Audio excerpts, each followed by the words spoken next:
Hi everybody, welcome back to the Permanent Records YouTube channel. My name's Lance and I'm your host. It's been a little while. I haven't made a YouTube video in a minute. This year got off to a crazy start, especially here in LA. I've been busy with all sorts of stuff, including buying big record collections and hosting some amazing shows here at the Roadhouse. Also trying to take as much time as I possibly can for myself in between doing what we always do here, which is host 2 shows a night, 5 nights a week. And the record store out here that I'm standing in right now is open from noon until midnight, Wednesday through Sunday. And we've been having a bunch of music video shoots and film shoots inside the bar lately that have gotten me here very early. I had to get up and be here at 6 yesterday morning. I was here at 7 this morning, and I got to get up and go to the flea market tomorrow. So anyway, I won't bore you with the details. Life has been very, very crazy lately, but here I am back with another video for you all. This one, I could not put this on the back burner. I'm so incredibly excited to see this album get reissued again. It's one of my favorite inclusions in the Acid archives. It is a proto-punk DIY blues rock masterpiece. Of course, drum roll please. You know what I'm talking about, right? The Jungle Rot LP by the legendary George Brigman. Look at this album cover. It really kind of speaks for itself. You know, they say pictures are worth 1,000 words. Well, sometimes album covers are worth 1,000,000 words. This thing should jump out to any serious record collector immediately. If you saw this record out in the wild, you should definitely have done a double take. Look at that dystopian urban landscape that George Brigman is the center of on this album cover. It's got such a DIY aesthetic on the art, if nothing else, and sonically it is very DIY as well. You know, I'm a huge fan of homemade records, private pressings, and the like, and this is one of those. George Brigman released this himself back in 1975 on his own Solid record imprint, and it is stunning from start to finish. And even though the title track, Jungle Rot, I'm so excited, I'm tripping over my words and just stuttering over here. That's how good this record is. It'll get you tongue-tied. The title track, Jungle Rot, sounds immediately to my ears like Chrome.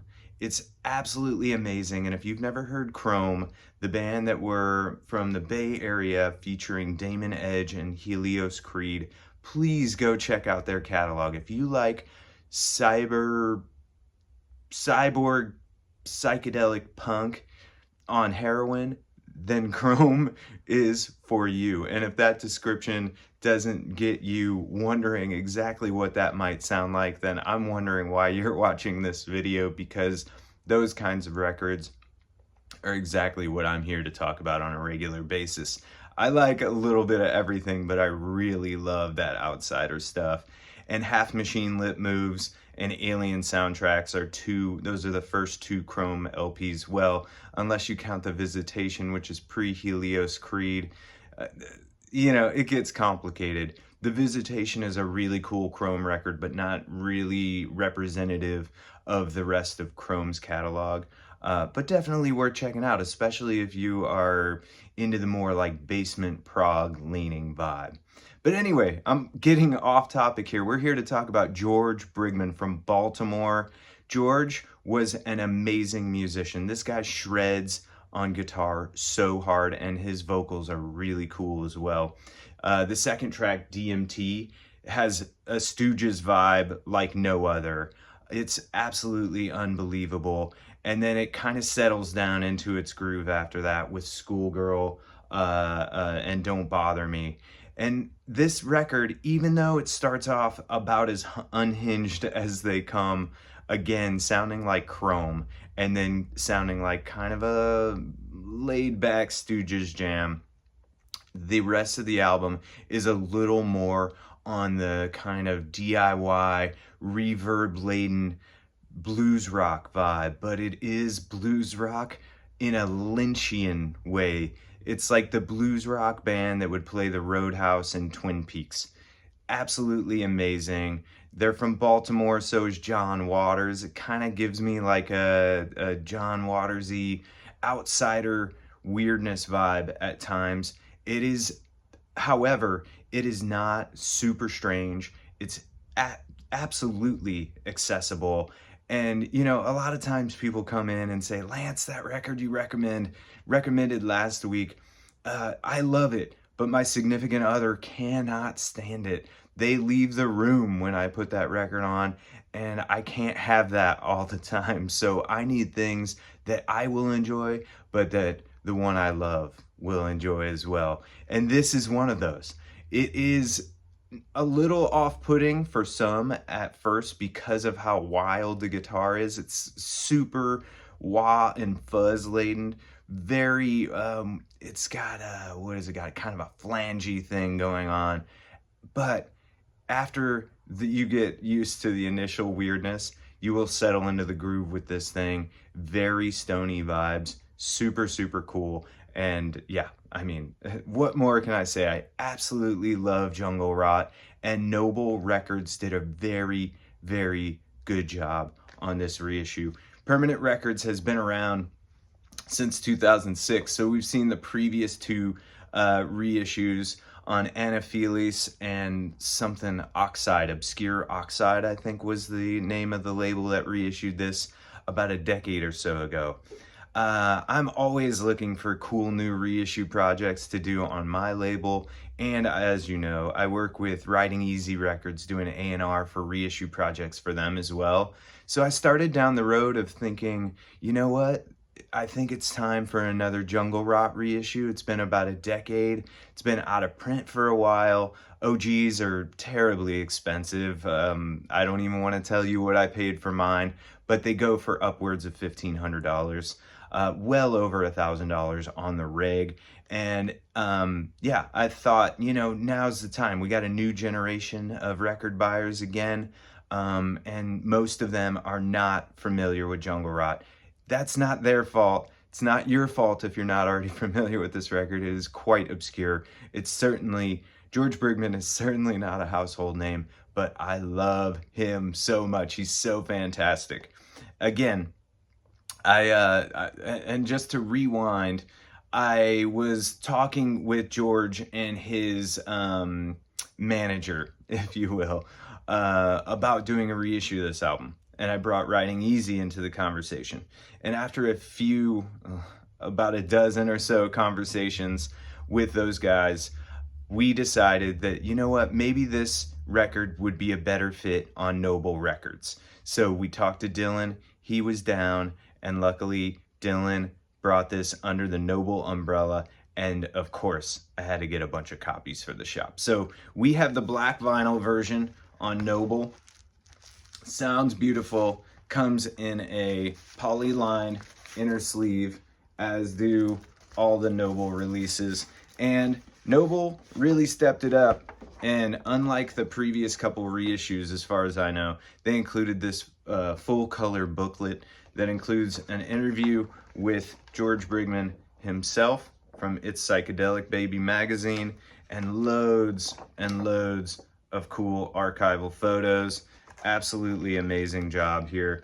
Top-notch layout, nice production, and all the info that you could ever possibly want and more on Jungle Rot.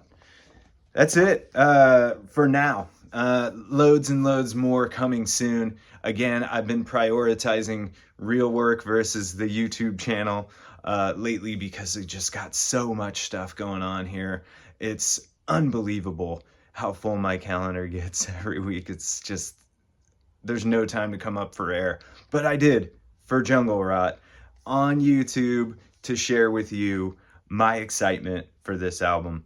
You can get your copy now from Noble Records. They have some limited colored vinyl variants, and you can also get it at permanentrecordsla.com. That's our website.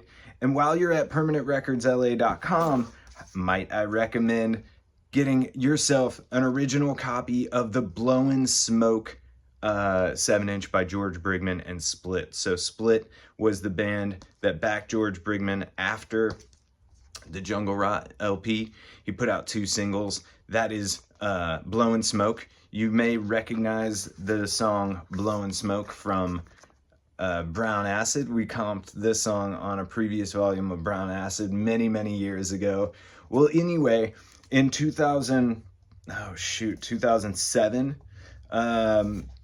George and Bonafide Records, apparently George had unsold dead stock copies of the single.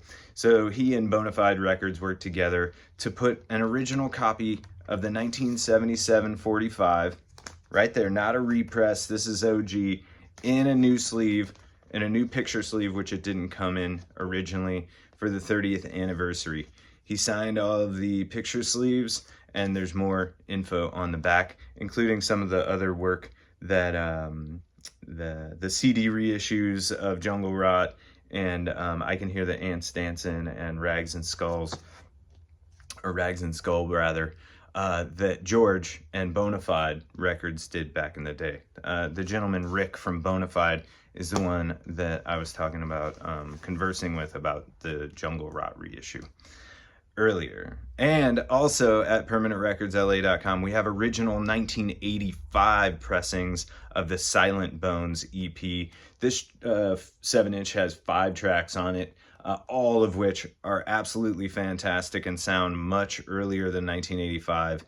And those of you who are super into Pentagram, also from Baltimore, I highly recommend checking out the track Mistress of Desire from this album. It's got a Sabbathy, Pentagram, kind of dark, heavy rock vibe. This is an eclectic mix of sounds, and it's really good. So anyway, get yourself a copy of Jungle Rot. Get yourself a copy of one or both of those singles. They're not expensive, and they're both original pressings. And yeah, keep your eyes peeled for an original pressing of Jungle Rot. If you find one, you just came up.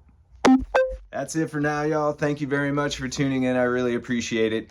If you don't already, please subscribe to this channel.